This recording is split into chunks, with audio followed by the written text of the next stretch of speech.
Dude, what am I doing? Oh. Oh. Okay, I'm pissed off. I'm so pissed off. What is going... Bro, Forza is bugging right now. It's definitely not my fault, right? I'm not bad. Dude, come on, come on, come on. Please, maybe? Yes! Hey, how's it going? My name's Mailman, and last week I made a video where I gave you my best budget options for each class. Obviously, I left out the ass classes, so no D or X class, but that video got me thinking. Why would you trust me? I'm just a talking head on the internet. I could be giving you a list of jalopies for shits and gigs. So to set the record straight and prove my worth, I decided to do a top 1000 rivals challenge for each car. There are just 3 simple rules. First, I choose one track and one track only, no switching back and forth. Second, I have to get a top 1000 score or I fail and my whole list is deemed completely useless. Lastly, I have to use the same exact car and tune I suggested in my previous video. So with those rules in place, let's choose a track and start ripping. I think I want to race Shima no Yama. It's a good mix of both high and low speed corners. Plus, it's my video, so I get to do whatever I want, baby.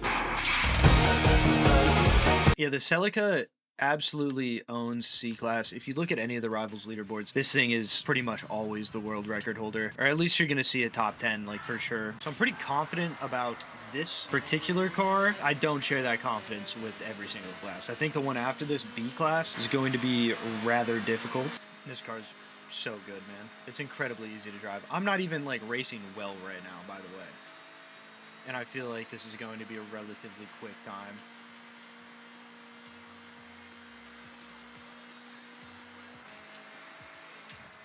Did we first try that? I think we probably... that felt like a top 1000 time. I mean, I wasn't really going fast, but after first trying C-Class, my confidence was at an all-time high. Not only did I just first try in the Celica, but I got a top 250 score. I was feeling great as I moved into B-Class. See how this goes. This does have off-road tires, so I'm not super excited to drive it, to be honest. It's definitely harder to drive. I wouldn't be shocked if it took me a couple tries to get a top 1000 score. I definitely need to keep it in 4th gear through there. Finding 5th was a bad choice. I don't think that was a top 1000, but... After just narrowly missing out on another top 1000 first try, my confidence was at an all-time high. At this point, I was honestly wondering if I had made the challenge too easy. But that was a big mistake. See, after I did my first run, something happened. I couldn't stop crashing. It took me another half an hour to finally get a score that was good enough, and I just barely squeaked into the top 1000. I almost threw this so bad. What am I doing? Thank God. But, like, actually, dude, I drove, like, I had that, it wasn't good, but I had that 90-degree turn. I took it so much better than him, but just by braking early and throttling through. And then I just, everything after that was just me trying to completely muck it up. That should be a top 1000 score, though. Yes, just inside.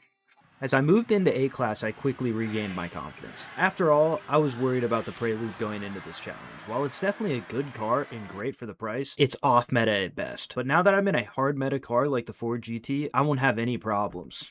Right? And I'm not good at... Wrong. According to the internet, the repeated crashing from the previous class left me tilted, meaning although my car was one of the best for these situations, I was unable to fully harness its power due to the lingering effects of that Prelude. To get a top 1000 score, I was really going to have to lock in. Fortunately, that's exactly what I did.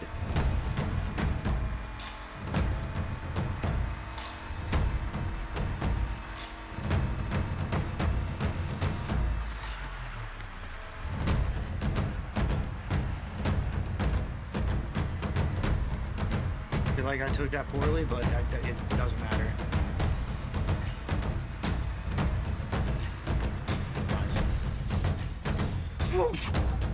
Deep sigh. Deep sigh. We did it. This marked the halfway point. With C, B, and A finally being completed, we could move on to some actually fun classes. Starting off with S1.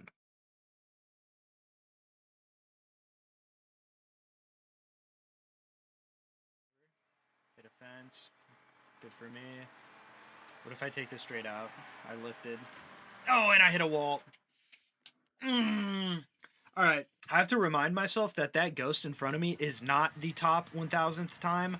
That is like the 300th and something best. Because I've raced this before in S1, I have like a time in the 300s. Stay on the road, stay on the road, stay on the road. Already fucked up, whatever. Okay, restart. Bro, it is not going well so far, man. Maybe this Viper's ass. It's definitely not my fault, right? I'm not bad. For sure has to be the car.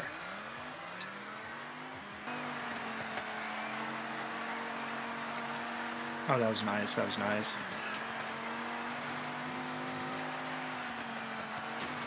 No, man, that was not nice. God, you're bad. I have to stop crashing at literally, like, the first corner. And if I do that, we should. Like, I literally just have to finish this. Literally just have to finish this race.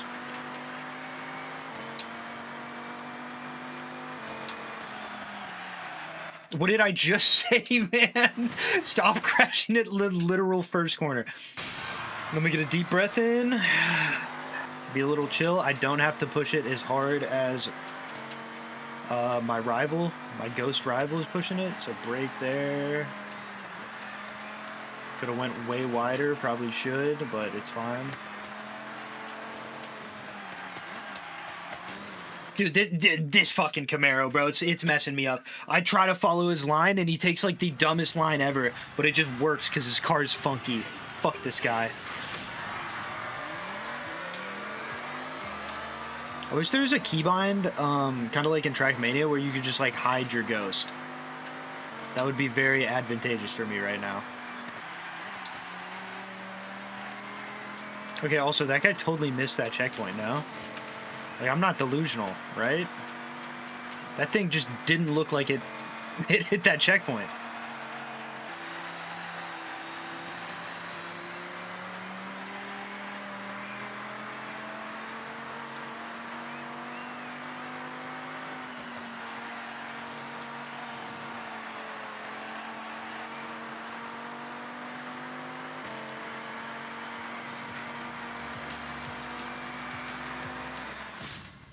Oh, I don't think I got it. No, I definitely didn't. That's not great. I'm 0.2 behind, bro. Are you serious? You see 0.2? Well, the good news is all I have to do is not completely mess up that corner again by thinking about how my rival just drove around a checkpoint and still got credit for it. So as long as I can do that, capiche, we're in the money.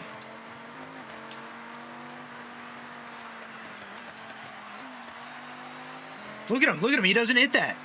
No way in anything does he hit that checkpoint. I don't believe it.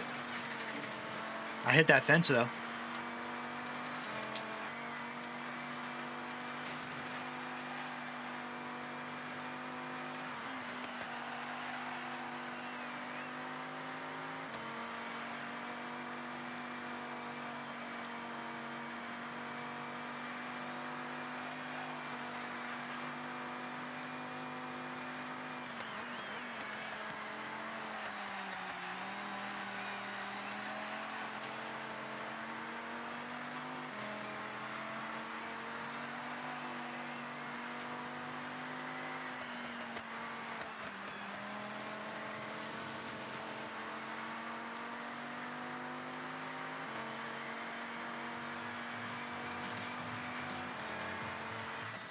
All right, that's it.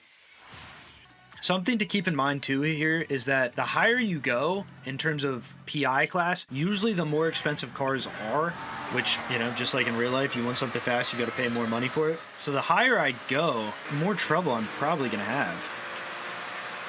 With this car, I mean, Jesus, this thing is just driving on rails currently. My God. The difference between S1 and this is shocking.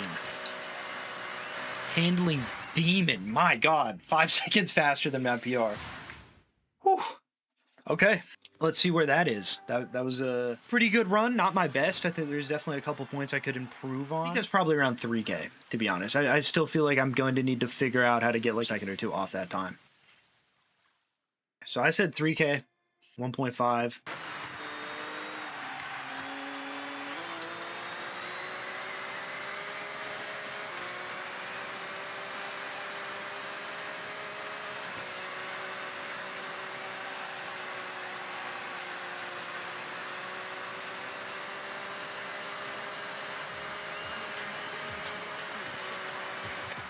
Nice. Let's go, dude. Top 1000. Kind of smoked them a little bit, dude. 0.03. I'm actually interested to see where that score is. Maybe not. I don't. It's not that fast. It's probably around like 700, maybe even 800. And just like that, one class remaining. I don't know if I'll be able to do it, but you better believe I'm gonna try my darndest. Where's my engine sound? Dude, where is my engine sound? Okay, I'm pissed off. I'm so pissed off. What is going... Bro, Forza is bugging right now. What the heck was that? All the classes up to this point had taken it out of me. I was angry, stressed, and been playing Forza for way too long. But I was nearly there. Everything I had done so far had been leading up to this. But despite getting this far, I was far from confident. If you remember, back in S2 I mentioned that the faster the car, the more expensive it tends to be. That was proving to be more true in our class than ever before. I knew I had to push this car as hard as I could if I wanted to complete the challenge. But I was up against 787Bs, Mazda Furais, and other R-class monsters. And to make it worse, the harder I pushed our little budget Ultima, the more uncontrollable it got. After about an hour of crashing, I finally landed a clean run, but when I checked the leaderboard, it was still nowhere near our goal of top 1000. After that letdown, I went to sleep feeling dejected. Did I bite off more than I could chew? Was this whole challenge just a waste of time? Those negative thoughts must have fueled something within me, because the next day I got on and immediately pulled off this run.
Dude, come on, come on, come on, please, maybe? Yes! Stoked doesn't even begin to explain how I felt, but something just didn't feel right. I ran a clean race, but 72nd? That was way too high. As it turned out, Playground Games had reset the Rivals leaderboards while I slept, and that was really the only way I placed top 100. Finding that out stung, but it also vindicated the whole premise. In the original video, I said that budget picks would be heavily held back, and this proved that. So yeah, I completed the challenge on a technicality, but I still stood by it. I'd pushed through and finished what I set out to do. Thanks for watching, and if you enjoyed any part of this video, it would mean the world to me if you hit that like and subscribe button.